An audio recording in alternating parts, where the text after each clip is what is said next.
Hello everyone, shell scripting में तीसरा lesson है टेकिंग इनपुट फ्रॉम यूज़र। अगर आपको याद होगा तो इससे पीछे वाले वीडियो में हमने वेरिएबल्स के बारे में पढ़े थे, जिसमें हमने सीखा था कि वेरिएबल्स का यूज़ किस लिए हम लोग करते हैं एंड हम उसमें वैल्यू कैसे असाइन कर सकते हैं। बट हमने यूज़र से इनपुट नहीं लिया था। तो आज हम सीखेंगे कि हम यूज़र से कैसे इनपुट ले सकते हैं अपने वेरिएबल के लिए। तो यहाँ पर जो होता है मेनली दो मेथड होता है अगर आपको यूज़र से इनपुट लेना है। सबसे पहला है बाय यूजिंग रीड कमांड, जो आज हम पढ़ने वाले हैं। जो सेकंड मेथड है which is command line interface, ये हम कल पढ़ेंगे। तो अब हम देखते हैं कि रीड कमांड का यूज़ हमें कैसे करना है।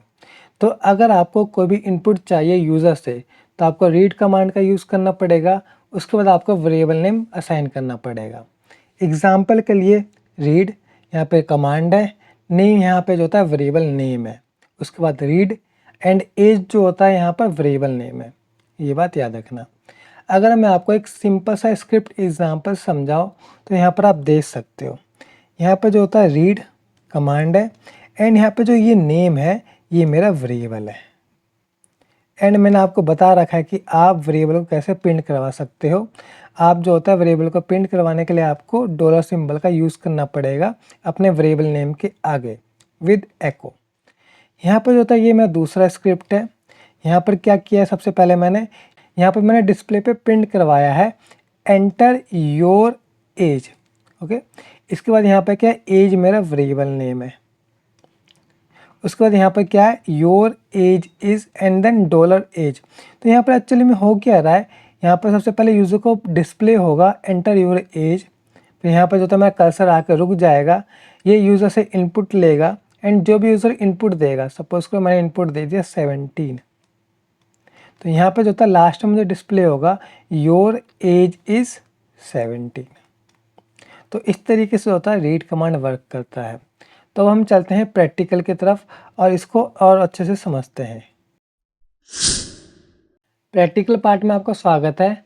सबसे पहले मैं एक सिंपल स्क्रिप्ट लिखूंगा जिसमें मैं यूज़र से नेम लूँगा एंड उसके नेम को प्रिंट करवाऊँगा। तो स्टार्ट करते हैं vi input 1.sh। Shebang add करूँगा सबसे पहले मैं। उसके बाद मैं यूज़ करूँगा read and then variable name. मैं यहाँ पर जो था वेरिएबल नेम दे रहा हूँ नेम। उसके बाद मुझे इसके नेम को प्रिंट करवाना होगा, तो एको डॉट नेम। तो ये जो स्क्रिप्ट है इसको हम लोग समझते हैं कैसे वर्क करेगा। तो यहाँ पर क्या होगा, जब ये स्क्रिप्ट रन होगा तो यहाँ पे मेरा जो होता है कर्सर आके रुक जाएगा। क्यों? क्योंकि इसको चाहिए डाटा। सपोज करो मैंने कोई भी डाटा यहाँ पे इनपुट किया लाइक नो वन, तो ये जो होता है कहाँ पे स्टोर होगा, नेम में। एंड यहाँ पर मैंने क्या किया है, एको डॉलर। तो अब जब भी मैं डॉलर सिंबल का यूज़ करूँगा इसका मतलब होता है मेनली वेरिएबल को मुझे प्रिंट करवाना है एंड जो होता है वेरिएबल का नेम। तो यहाँ इस वाले केस में क्या होगा, जो नेम में डाटा है, सपोज को मैंने इनपुट दिया है नो वन, तो यहाँ पे प्रिंट होगा नो वन। तो इसको अब हम रन करके देखते हैं। सबसे पहले परमिशन चेंज करनी पड़ेगी, chmod u+x input 1.sh। अब मैं इसको रन करूँगा तो यहाँ पर आप देख सकते हैं मेरा कर्सर यहाँ पे ब्लिंक कर रहा है। यहाँ पर जो था मुझे वेरिएबल में डाटा डालना पड़ेगा। सपोज करो मैंने डाटा दे दिया नो वन, एंटर। तो यहाँ पर आप देख सकते हो नो वन प्रिंट हुआ है। अगर मैं कुछ और देता हूँ लाइक हैप्पी, तो यहाँ पे जो होता है हैप्पी प्रिंट हुआ है। आई होप ये वाला प्रोग्राम या स्क्रिप्ट आपको समझ में आया होगा। अब हम अपने पिछले वाले प्रोग्राम को मॉडिफाई करेंगे। अगर आपको याद होगा, अगर मैं इस वाले प्रोग्राम को रन कर रहा हूँ तो यहाँ पर क्या है कि कुछ भी चीज़ डिस्प्ले नहीं हो रही है, बस यहाँ पे जो होता है कर्सर ब्लिंक हो रहा है। तो यहाँ पे जो होता है यूज़र समझ नहीं पाएगा कि हमें इस वाले प्रोग्राम में करना क्या है। तो हम एक नया प्रोग्राम लिखेंगे जिसमें हम लोग यूज़र से बोलेंगे कि आप अपना एज एंटर करो। ओके, तो सबसे पहले मैं ऐड करता हूँ शबैंग बिन बैश एंड एको। आपको पता है कि अगर हमें कोई भी टेक्स्ट डिस्प्ले करवाना है तो हमें एको का यूज़ करना पड़ेगा। तो यहाँ पे मैं दूंगा एंटर योर एज। तो यहाँ पर क्या होगा, सबसे पहले ये वाली लाइन प्रिंट होगी एंटर योर एज।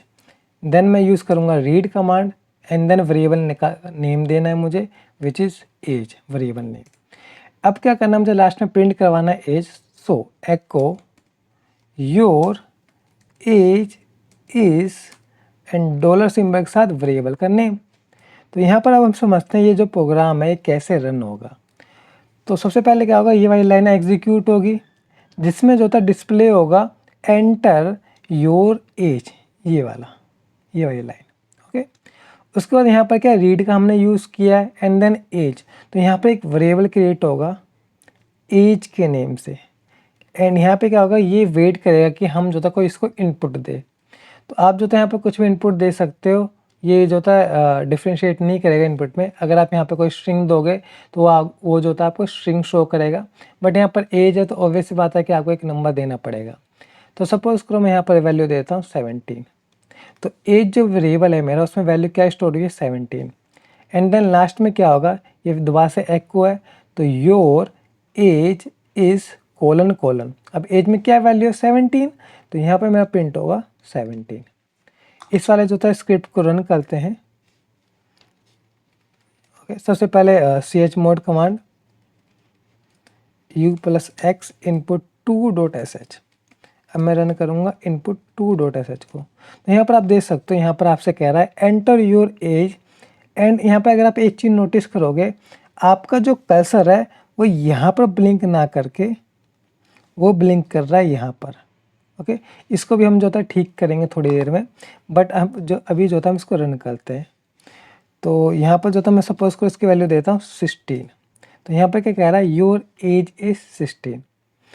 अब हम अपने स्क्रिप्ट को मॉडिफाई करते हैं एंड यहाँ पर जो था मैं सिंपल सा मॉडिफिकेशन करना है कि आपको जो होता है एको के आगे यहाँ पर लगाना है आपको -n, सॉरी यहाँ पर जो था आपको एको के आगे लगाना है -n। तो यहाँ पर जो -n है इसका मतलब होता है नो न्यू लाइन। ओके, तो यहाँ पर जो होता है हमारा जो कर्सर है वो सेम लाइन में रहने वाला है। सेव करते हैं इसको हम लोग एंड अगेन रन। तो यहाँ पर आप देख सकते हो हमारा जो कर्सर है वो सेम लाइन में है, वो न्यू लाइन में नहीं गया। यहाँ पर सपोज को मैं वैल्यू देता हूँ 35। यहाँ पर क्या कह रहा है एंटर योर एज, तो your age is 35। I hope आपको जो है सेकंड स्क्रिप्ट समझ में आया होगा। अब हम जो है एक और स्क्रिप्ट लिखेंगे एंड देन इस वाले चैप्टर को क्लोज कर देंगे। इस लास्ट स्क्रिप्ट में हम लोग यूज़र से बोलेंगे कि आप अपना नेम एंटर करो एंड आप अपने 12th के मार्क्स एंटर करो एंड देन जो होता है हम उसको डिस्प्ले करवाएंगे अपने स्क्रीन पे। तो स्टार्ट करते हैं vi input 3.sh, shebang add करते हैं सबसे पहले। तो यहाँ पर जो होता है मुझे यूज़र से बोलना है कि आप अपना नेम एंटर करो, तो जिसके लिए हम लोग यूज़ करेंगे एको -n, इसका यूज़ मैंने आपको बता दिया है, एंटर योर नेम। उसके बाद रीड का यूज़ करेंगे एंड नेम क्या है मेरा वेरिएबल जिसके अंदर डाटा स्टोर होगा जब यूज़र एंटर करेगा अपना नेम। उसके बाद एको -n।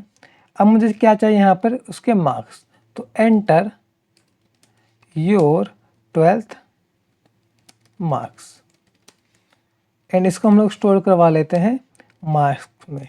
Okay, and then last time जो था मुझे दोनों चीज़ डिस्प्ले करवानी है, तो मैं इसको ऐसे डिस्प्ले करवाऊँगा, हेलो माय नेम इज़, जो मेरा नेम है जो स्टोर होगा नेम वेरिएबल में, एंड माय स्कोर इज़, जो मेरा स्कोर मीन्स मार्क्स है, इन 12th क्लास।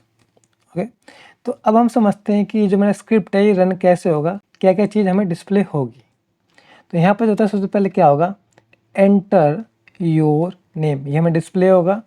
उसके बाद यहाँ पर जो होता है हमने नेम वेरिएबल बना रखा है, तो जो भी चीज़ हम एंटर करेंगे वो यहाँ पे स्टोर होगा इस नेम वेरिएबल में। ओके, तो सपोज को मैंने एंटर किया ABC, तो नेम वेरिएबल में क्या स्टोर है ABC। उसके बाद जो होता है हमें डिस्प्ले होगा एंटर योर 12th मार्क्स। तो यहाँ पर जो होता है एक वेरिएबल है मार्क्स, तो ये जो होता है यहाँ पर क्रिएट होगा एंड सपोज को यहाँ पर मैंने वैल्यू दे दी 91, तो मार्क्स में जो होता है क्या वैल्यू जाएगी 91। एट द एंड यहाँ पर प्रिंट होगा hello my name is, name variable में क्या वैल्यू है ABC, तो यहाँ पर आएगा ABC, मतलब जो भी हम वैल्यू देंगे नेम वेरिएबल में, and my score is, marks मैंने क्या डाल रखा है 91, तो 91 इन 12th क्लास। तो इस तरीके से जो होता है ये स्क्रिप्ट हमारा रन होगा। एक बार इसको हम लोग रन कर लेते हैं, सेव कर लेता हूँ, ch मोड परमिशन चेंज कर लेते हैं and then at the end okay. तो यहाँ पर हमसे क्या कह रहा है, एंटर योर नेम। सपोज करो यहाँ पर मैंने नेम दे दिया Henry and enter your 12th marks, suppose करो 92। तो यहाँ पर क्या कह रहा है, hello my name is Henry and my score is 92 in 12th। I hope आपको जो होता है प्रोग्राम समझ में आया होगा। अगर आपको आज के वीडियो में कोई भी डाउट होता है तो आप मुझसे कमेंट बॉक्स में पूछ सकते हैं। Thank you for watching the video.